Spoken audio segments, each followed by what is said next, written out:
Salut les amis, vous voyez, je n'ai pas changé de décor depuis la dernière fois, toujours dans mon bureau, toujours dans mes tanières berrichonnes pour écrire, pour me retirer un petit peu du monde. Je ne pars pas en vacances, en tout cas pas maintenant. Je travaille, j'écris et je suis dans un monde un peu à part. C'est pourquoi je ne vois plus les jours passer, les heures, les dates, tout ça n'a plus aucune importance pour moi en ce moment. J'écris et je ne suis plus du tout au courant de ce qui se passe dans cette société. Dire que ça me manque, ce serait pas très juste. Mais voilà, je suis un petit peu en retrait, en suspens. Petite vidéo pour vous saluer. J'espère que vous allez bien. Est-ce que vous êtes en vacances?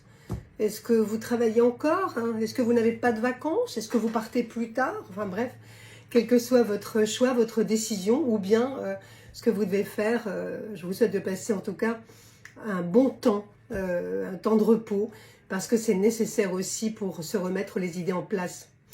Parmi les choses desquelles je voulais vous parler, et parmi les demandes qui arrivent le plus fréquemment, il y a des demandes concernant les enfants. On le sait, nous n'aimons pas beaucoup que les enfants soient touchés, en général par la vie, évidemment, ça c'est naturel, mais aussi par les phénomènes paranormaux. Il y a beaucoup d'enfants, et c'est tout à fait logique, hein. Nous avons été ces enfants-là, même si nous n'en avons aucun souvenir. Il y a beaucoup d'enfants qui voient les fantômes, qui voient des esprits, qui voient des choses que nous ne voyons plus forcément, parce que ils ne sont pas encore dans notre culture, dans notre censure, dans les influences que nous nous imposons chaque jour, les influences culturelles, sociétales, sociales. Et donc, ils peuvent voir sans juger, sans émettre d'avis, ils acceptent, ils reçoivent, et c'est ce qui est merveilleux. Maintenant, il y a des parents qui observent des comportements d'enfants. On me dit, mon enfant voit des fantômes, je suis inquiète, alors je dis, parlez-lui, enfin, quel fantôme voit-il? Ah non, il ne parle pas, mon enfant est petit, il ne peut pas parler, mais il voit des fantômes. Alors je pose la question, c'est arrivé à un mail il n'y a pas très longtemps, comment savez-vous qu'il voit des fantômes s'il ne peut pas l'exprimer? Parce qu'il pleure toutes les nuits.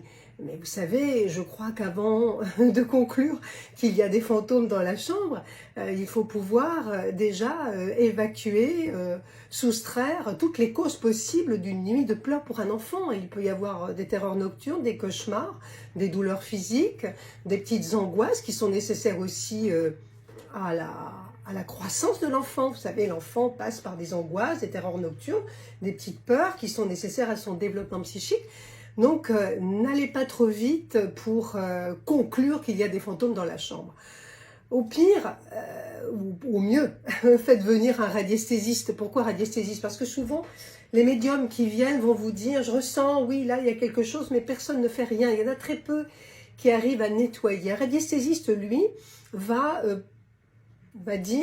effectuer techniquement une manœuvre pour savoir quelle est la nature de la perturbation dans la chambre. Ça peut être évidemment un esprit, mais pas forcément.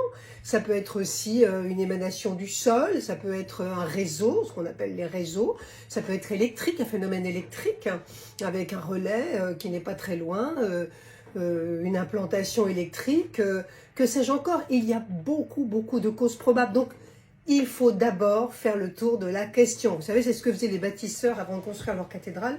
Ils faisaient le tour de l'endroit pour repérer où était l'eau, où étaient les énergies, et ensuite on allait commencer à imaginer cette cathédrale sur ce lieu qui était sacré et consacré. Faites pareil, faites le tour de la question. Il faut d'abord éliminer toutes les possibilités qui vous paraissent évidemment apparaître dans le lieu, qui vous paraissent probables. Éliminer les possibilités. Pour cela, ce n'est pas un médium, mais bien un radiesthésiste qu'il faut appeler. Il y en a de très bons. Ensuite, quand il est dit que votre enfant, et là je pense au petit Enzo qui a grandi depuis, mais qui reste dans mon souvenir et qui se reconnaîtra s'il voit cette vidéo. Enzo voyait des fantômes, et c'était un petit garçon, je pense qu'il avait 8-10 ans à l'époque. Et ses parents, qui n'étaient pas vraiment formés au paranormal, l'avaient emmené chez un psy qui lui avait détecté une névrose, évidemment. Alors la névrose, il y a forcément un enfant qui voit des choses qu'il ne peut expliquer, devient névrosé quand personne ne peut le rassurer. Et il était en traitement assez lourd, d'ailleurs, je me souviens, chez ce psy. Et en le rencontrant, j'ai pu comprendre qu'il voyait vraiment des esprits dans sa chambre. Et comment j'ai compris que ce n'était pas soit des inventions, il y a aussi beaucoup d'enfants que je rencontre qui inventent des fantômes. Ils font passer par les fantômes aussi leurs angoisses ou leurs frustrations. Donc on invente, l'imaginaire est très très fertile, même chez les adultes d'ailleurs. Et Enzo lui voyait des fantômes et il m'a dit des choses, il m'a fourni des éléments qui me prouvaient qu'il voyait réellement des esprits. Ces éléments étaient absolument incontournables dans les visions d'entités pour un médium et lui me les a fournis. Voilà, il m'a parlé notamment de lueurs bleuâtres, de champs électriques. Il ne pouvait pas inventer, à 8-10 ans, il ne pouvait pas inventer les déplacements que ces entités entraînaient avec elles. Donc c'était très intéressant. On a agi immédiatement. Enzo n'a plus vu de fantôme, Enzo n'a plus vu de psy. Et maintenant c'est un grand garçon, un homme qui va bien et qui est équilibré. Voilà. Donc soyez aussi rassurants. Si votre enfant dit « je vois des gens passer dans ma chambre », essayez de faire décrire. C'est important. Faites-lui décrire ce qu'il voit. Parlez-en à des médiums qui vous diront s'il s'agit vraiment d'entités ou s'il s'agit d'angoisse ou de frustration venue de leur esprit. Car un enfant qui est traumatisé, par exemple, va créer des personnages. Il va faire appel à l'au-delà, inconsciemment, à l'invisible en tout cas, pour venir l'aider, et donc va créer des phénomènes.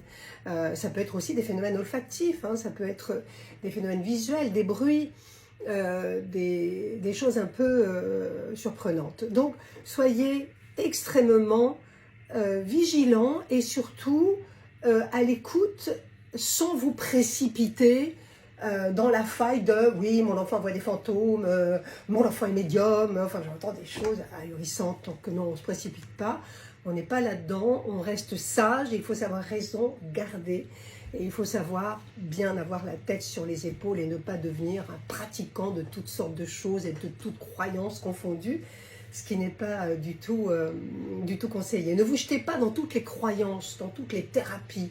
Bien sûr qu'il y en a beaucoup et que vous êtes avide de découvrir, mais ne vous jetez pas dans tout, ça ne vous apportera rien. Procédez par ordre, restez accrochés à quelque chose qui vous intéresse, quelque chose que vous devez finir. Mais je vois des gens qui vont partout, qui s'accrochent à tous les sites, à toutes les thérapies et qui n'en tirent rien, qui sont exactement comme au début, c'est-à-dire avec leurs problèmes, et personne ne peut résoudre en 3 leçons, 4 pratiques, un problème très ancien que l'on trimballe avec soi. Donc il faut savoir vraiment raison garder. Voilà, c'était mon petit conseil du jour. Le livre que je veux vous conseiller également, c'est le livre de mon feu ami, le père François Brune. Vous le savez, le père François Brune, allez-y, allez googliser François Brune pour savoir que c'était un prêtre catholique devenu orthodoxe qui s'est vraiment intéressé beaucoup aux phénomènes paranormaux. C'était un érudit, il a fouillé, il a fait ce livre qui s'appelle « Les morts nous parlent », paru en 88, qui a eu un succès fou à l'époque, qui est toujours en livre de poche maintenant, je crois. Vous pouvez le trouver aisément, et c'est une Bible, il y a tout là-dedans. Tous les phénomènes possibles et imaginables sont décrits avec des explications, avec aussi des analyses qui sont très intéressantes et très intelligentes. Les morts nous parlent de François Brune. Je vous le conseille pour votre été. Voilà, j'espère que vous allez passer une bonne journée. Moi, je retourne à mes écrits et je vous embrasse et je vais descendre prendre mon café. À très vite.